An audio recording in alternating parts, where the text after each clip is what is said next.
السلام علیکم ورحمۃ اللہ وبرکاتہ۔ بسم اللہ الرحمن الرحیم، والصلاة والسلام علی رسولہ الکریم وعلی آلہ وصحبہ اجمعین، اما بعد۔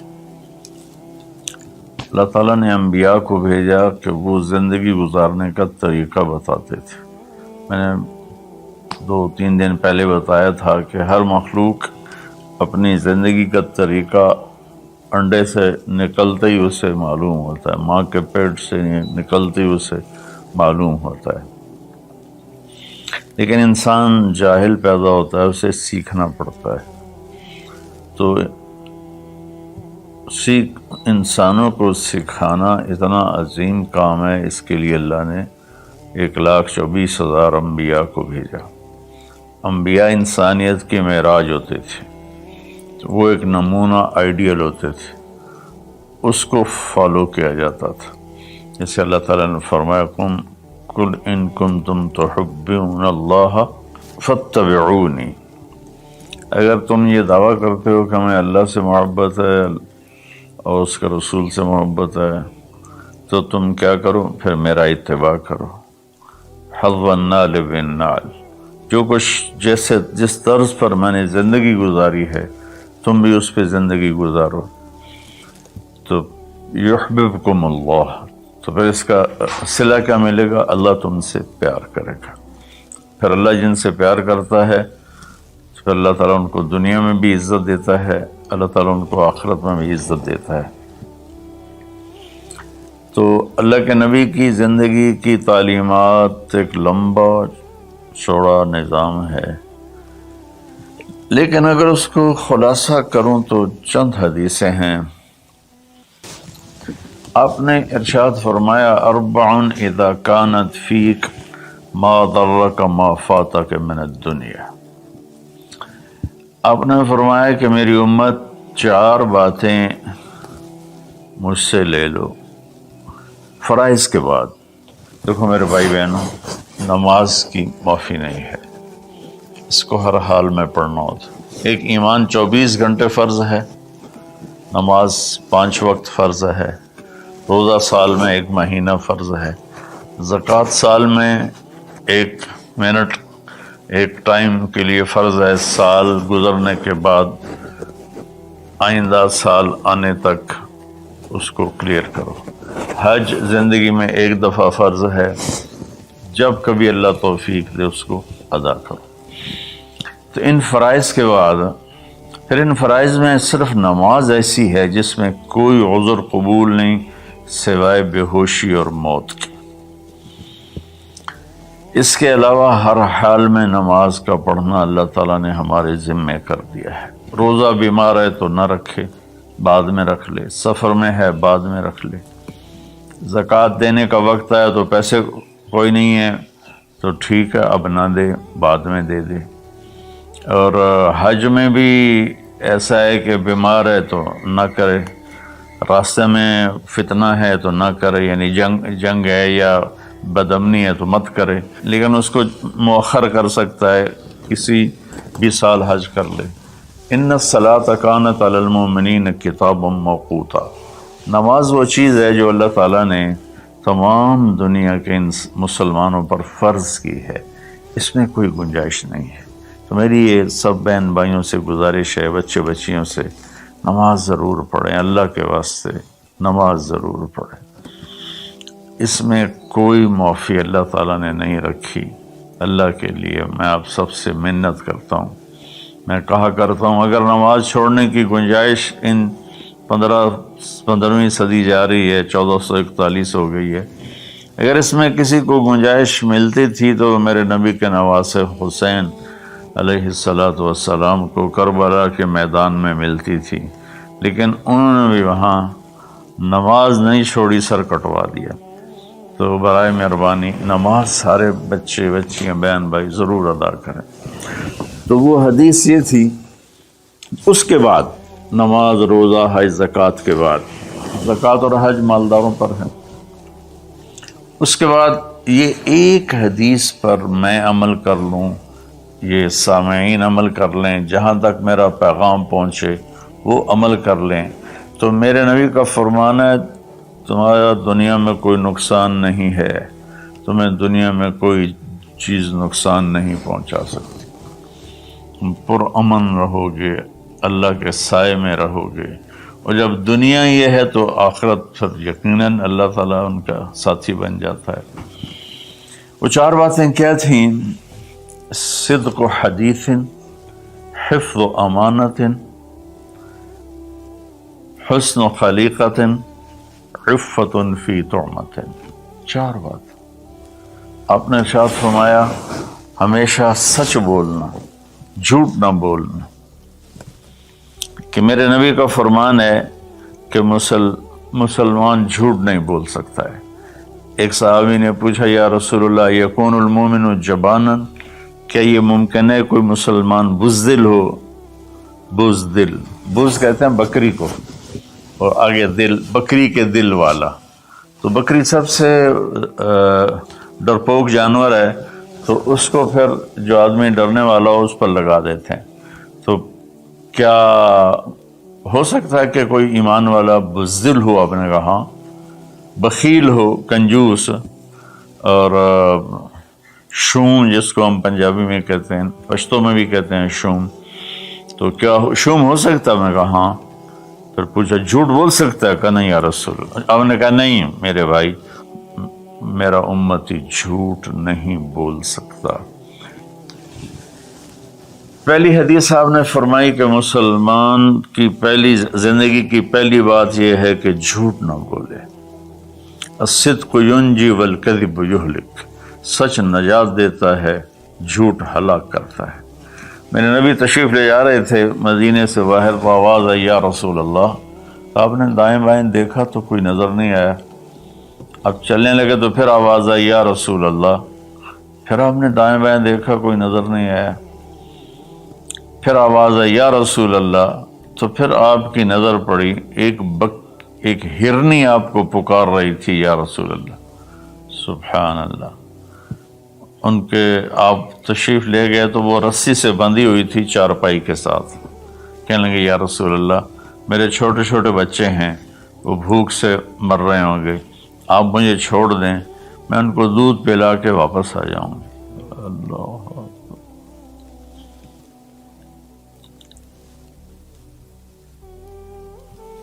ایک جانور اطاعت کے لیے اتنا بڑا جذبہ دکھا رہا ہے کہ میں آ جاؤں گی، اور اسے پتہ ہے کہ میں آؤں گی تو پھر میرے ساتھ کیا ہوگا، میں پھر کبھی دوبارہ واپس نہیں جا سکوں گی، مجھے ذبح کیا جائے گا، مجھے پکایا جائے گا، کھایا جائے گا۔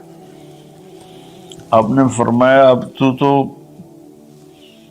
پرائی ہے، امانت ہے، میں تجھے کیسے چھوڑ دوں، اور اگر تو واپس نہ آئی تو پھر اس کی کیا گارنٹی؟ انہوں نے کہا یا رسول اللہ اگر میں واپس نہ آؤں تو مجھے وہ عذاب ہو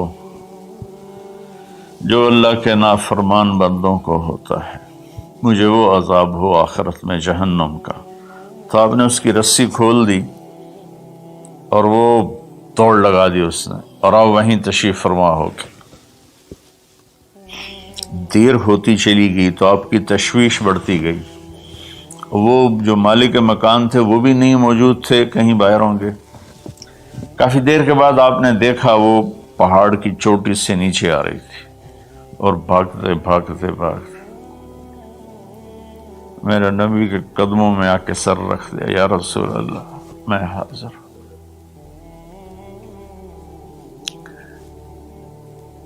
ایک جانور اپنی جان دینے کے لیے تیار ہے نبی کی وجہ سے، ہم اپنے نبی کی ایک سنت پر تیار نہیں ہیں، اپنے نفس کی وجہ سے، اپنی ایگو کی وجہ سے، ماحول معاشرے کی وجہ سے۔ آپ نے اس کو پھر رسی سے باندھ دیا اور وہیں بیٹھ گئے۔ کچھ دیر کے بعد مالک آیا، اس نے دیکھا اللہ کے نبی کو، جیسے یہ ہمارے دیہاتوں میں ہوتا ہے، جب میں اپنے گاؤں میں ہوں تو کچھ لوگ اپنے جہاں زمین ہوتی ہے نا وہاں چھوٹے چھوٹے مکان بنا لیتے ہیں اور وہیں رہتے ہیں۔ تو یہ صحابی بھی ایسے ہی تھے کہ انہوں مدینے سے باہر مکان بنایا ہوا تھا، بکریاں تھیں، ریوڑ تھے۔ تو اس نے حیرت کا اظہار کیا، یا رسول اللہ آپ یہاں کیسے تشریف لائے؟ کہا میں ایک درخواست کرنا چاہتا ہوں۔ تو ان کی یا رسول اللہ فرمائیے درخواست کا کیا مطلب ہے؟ کہ یہ ہرنی مجھے ہدیہ کر دو، مجھے دے دو۔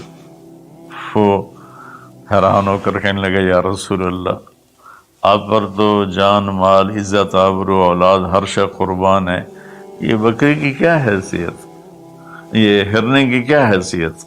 آپ نے کہا بس مجھے یہی چاہیے۔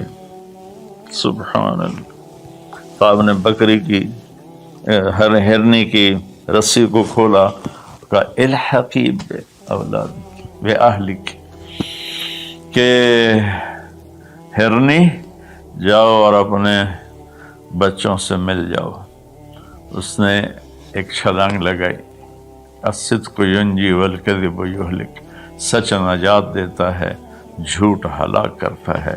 اس نے یوں آپ کے سامنے رکوع کیا اور سجدے میں جیسے جاتے ہیں سر زمین تک اس نے رکھا، پھر یوں اٹھایا اور چل آگے کو چل پڑی۔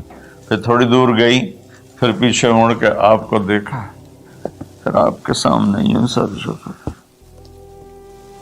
پھر یوں سر اوپر کیا، پھر چلی، پھر تھوڑی دیر کے بعد رک کر پیچھے مڑ کے آپ کو ایسے سجدہ شکر جیسے کہتے ہیں۔ جب تک وہ اللہ کے نبی کی آنکھوں سے غائب نہیں ہوئی، وہ اس طرح کرتے کرتے کرتے پہاڑوں میں غائب ہو گئی۔ ایک ہرنی اگر اتنا ایمان رکھتی ہے نہ جاتی واپس تو کون ڈھونڈتا اسے؟ لیکن اس نے اپنی جان کا سودا کیا نبی کے بول پر اور سچائی دکھائی، تو اللہ نے سچائی کو کامیابی بنا کے دکھا دیا۔ الصدق ینجی والکذب یہلک، میرے نبی کا فرمان ہے سچ نجات دیتا ہے، جھوٹ ہلاک کرتا ہے۔ اور دوسری بات فرمائی حفظ امانت۔ تو بھائیو بہنوں بچوں بچیوں، آج کے بعد نیت کرو جھوٹ نہیں بولنا ہے، جھوٹ نہیں بولنا ہے، کہ مسلمان کی شان کے خلاف ہے کہ وہ جھوٹ بولے۔ اتنی ہماری یہ عادت ہو جائے کہ ہماری بات کو سن کر اگلا فوراً مان جائے کہ یہ تو کبھی جھوٹ بولتا ہی نہیں، پھر آپ دیکھو اللہ آپ کی عزت کیسے کرائے گا۔ دوسرا فرمایا حفظ و امانت۔ دیکھو میری امت زندگی میں امانت دار، امانت کی حفاظت کرنا، کیا مطلب؟ کسی کو دھوکہ نہ دینا، کسی کے ساتھ فراڈ نہ کرنا، کسی کے ساتھ دو نمبری نہ کرنا، ہائے ہائے، نہ کسی انسان کے ساتھ بطور انسان غیر مسلم، اور نہ کسی مسلمان کے ساتھ، کہ کسی مسلم غیر مسلم کو دھوکہ نہ دینا۔ ایک صحابی ہیں جریر بن عبداللہ رضی اللہ تعالیٰ عنہ، انہوں نے اپنے نوکر سے کہا منڈی سے گھوڑا خرید کے لاؤ اور میرے پاس لے آنا، میں پیسے ادا کر لوں گا۔ تو وہ منڈی گیا اور 300 میں گھوڑا کی رقم طے کر کے لے کر آیا اور کہا حضرت 300 میں خریدا ہے، آپ پیمنٹ کر رہے ہیں۔ جریر بن عبداللہ یمن کے شاہی خاندان سے تھے، انہوں نے وہ نسلوں کو پہچانتے تھے گھوڑے کی، انہوں نے ایسے دیکھا تو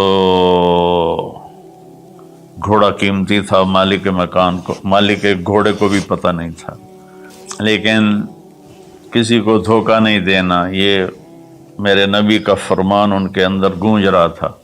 کہنے لگے میرے بھائی میں آپ کے گھوڑے کے 300 کر دوں؟ وہ بڑا حیران ہوا، بھی کبھی خریدنے والا بھی قیمت بڑھاتا ہے۔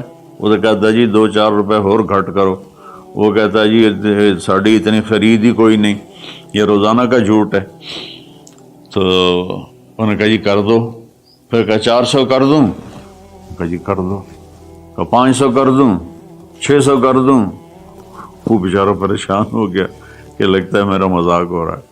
جب انہوں نے کہا 800 کر دوں، کہنے لگا حضور میں تو 300 تے بھی راضی ہوں، تسی پتہ نہیں 500 کیڑی گل دا بتایا، میں نے جی منظور ہے تسی 800 کر دو۔ تو آپ نے خادم سے فرمایا اس کو 800 دے دو اور گھوڑا باندھ دو۔ وہ تو پٹھیاں چھالا مار دو یا نکلیا لبی میرے تو کم بن گئے، سر کڑائی تے پنجے کے ہوئے چ۔ تو جب وہ باہر نکلا تو ان کے خادم نے عرض کیا حضرت میں جب 300 طے کر کے آیا تھا اور اس نے خوشی سے قبول کیا تھا تو 500 جناب نے کس خوشی میں بڑھائے ہیں؟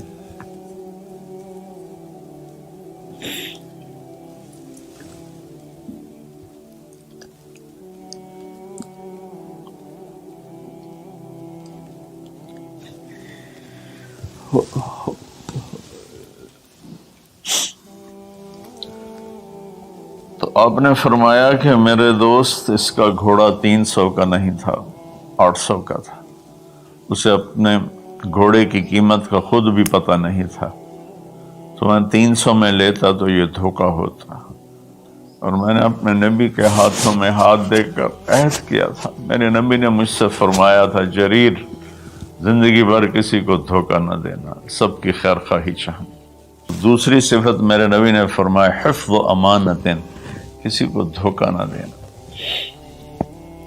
کتنے لوگ لٹ گئے دھوکے بازوں کے ہاتھوں، گھر بک گئے، بچیوں کے زیور بک گئے، جعلی کاغذات بنا کر مکانوں پہ قبضہ ہے، زمینوں پہ قبضہ ہے، اور عدالتوں میں سٹے لے کر۔ دوسری صفت میرے نبی نے فرمایا حفظ و امانت ہے۔ آپ نے فرمایا یتب المومن علی الخصال کلہا الا الکذب والخیانہ، کہ میرا امتی ہر گناہ کر سکتا ہے، 2 کبھی نہیں کرے گا، ایک دھوکہ کبھی نہیں دے گا، ایک جھوٹ کبھی نہیں بولے گا۔ تو آج رمضان کے مبارک مہینے میں 2 باتیں طے کر رہے ہیں، جھوٹ نہیں بولنا ہے، فراڈ نہیں کرنا ہے، دھوکہ نہیں دینا ہے، دیانتداری سے کام کرنا ہے، چاہے تاجر ہے، بزنس مین ہے، ریڑھی والا ہے، ٹانگے والا ہے، جہاز والا ہے، نیچے سے لے کر اوپر کی سطح تک ہر جگہ دھوکہ دینے کے موقع ہوتے ہیں، یہ کام نہیں کرنا، دیانتداری سے کام کرنا۔ تیسرا فرمایا حسن و خلیقت، اپنے اخلاق اچھے کرنا، اپنے بول کو میٹھا کرنا۔ میرے نبی نے فرمایا